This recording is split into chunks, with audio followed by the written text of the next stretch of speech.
Salut à toutes et à tous, et bienvenue dans cette émission débat. Aujourd'hui, nous revenons sur une actualité brûlante qui secoue aussi bien Paris qu'Abidjan. Robert Bourgi, proche des cercles de pouvoir français et ancien conseiller de Nicolas Sarkozy, n'a pas mâché ses mots.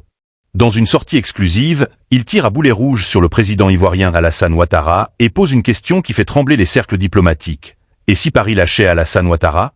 Restez avec nous pour comprendre les dessous de cette affaire explosive et les implications pour la Côte d'Ivoire et la France. Votre ami Nicolas Sarkozy, que dit-il? Vous dites qu'il est inquiet de la décision du Conseil constitutionnel, il vous l'a dit? Norbert, pas plus tard qu'hier, nous avons échangé. Pas plus tard qu'hier. Les jours précédents, je m'en suis ouvert à lui. Il est évident qu'un homme responsable au fait de la grande politique ne peut pas rester insensible à un pays qu'il a marqué de son empreinte il y a 15 ans. Oui, mais il est très ami d'Alassane Ouattara. Il est très ami du président Alassane Ouattara, mais il ne placera jamais l'amitié qu'il a pour le président Ouattara au-dessus de l'intérêt supérieur de la Côte d'Ivoire. C'est-à-dire? Il y a une quinzaine d'années, il est intervenu de la manière que j'ai décrite en détail.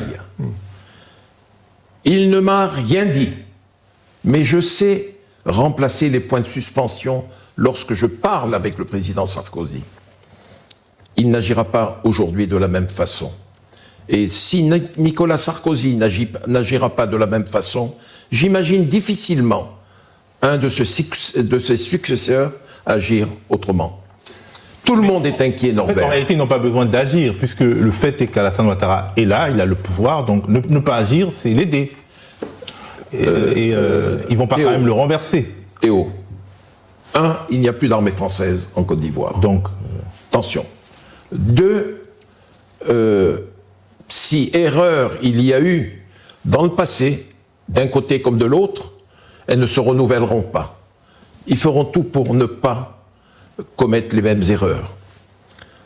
Et Laurent Gbagbo a mûri, a réfléchi, a amplifié sa sagesse, et le président Sarkozy sait ce qui a été bon et ce qui a été mauvais.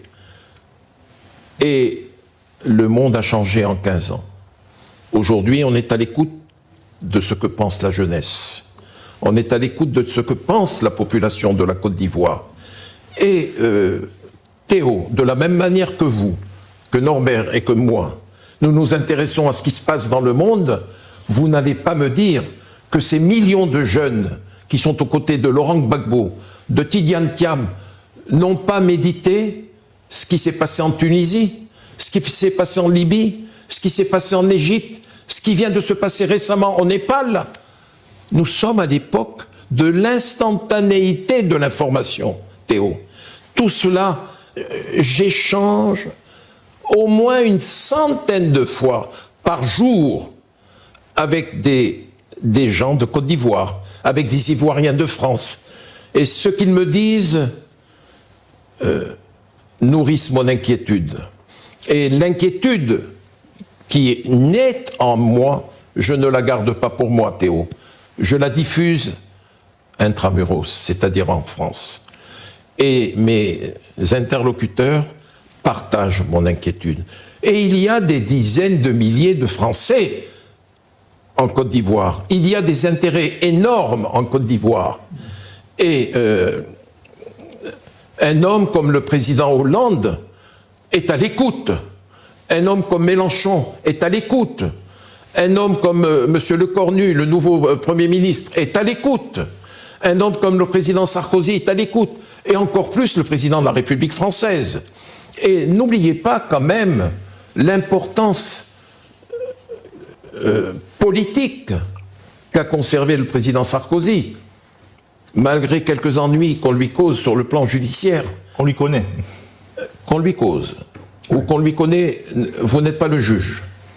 Mais hier matin, il a reçu, à 9h du matin, Gabriel Attal, qui est loin d'être un homme de l'UMP ou des Républicains. Quelques heures après, il recevait le nouveau Premier ministre. Il a gardé son influence. Et il a trouvé une petite place, mais toute petite, pour échanger avec Robert Bourgi. Vous voyez, pas plus tard qu'hier. Et il a eu tort, le président Ouattara, de ne pas écouter ma supplique. Elle me venait du fond du cœur.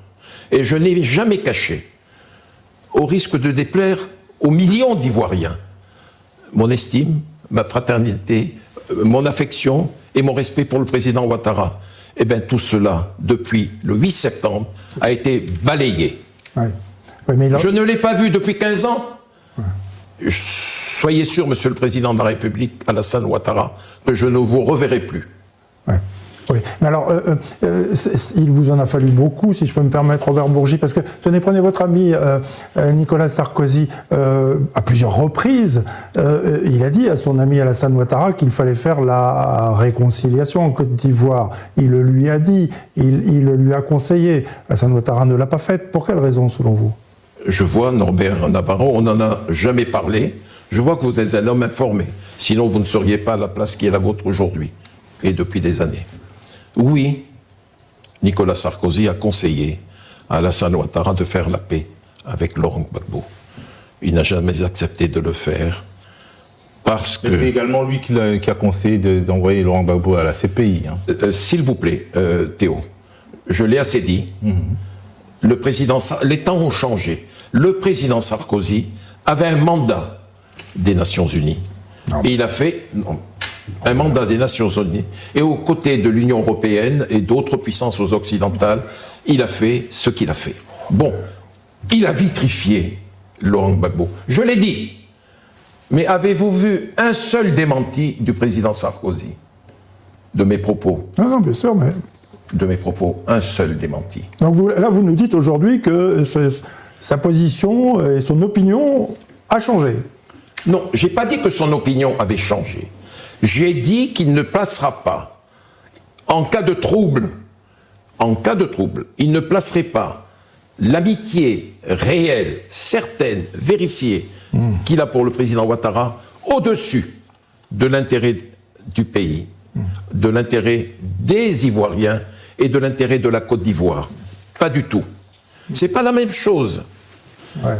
Le président Sarkozy est un homme responsable. Ouais. Bon, et puis, comme Théo vous le fait remarquer quand même, donc il y a un mois ici, vous avez lancé une véritable supplique à Alassane Ouattara pour qu'il organise une élection présidentielle inclusive et régulière. Bon, maintenant, on a vu le résultat, vous êtes déçu, vous êtes remonté contre Alassane Ouattara, il ne vous a pas entendu. Pourquoi, à votre avis ? Est-ce que, par hasard, il aurait peur de ses opposants, selon vous? Écoutez, il n'y a pas d'autre raison. Ouais. Il n'y a pas d'autre raison. Il a peur. Il a vraisemblablement peur d'avoir d'autres Bugatti que la sienne sur la ligne de départ.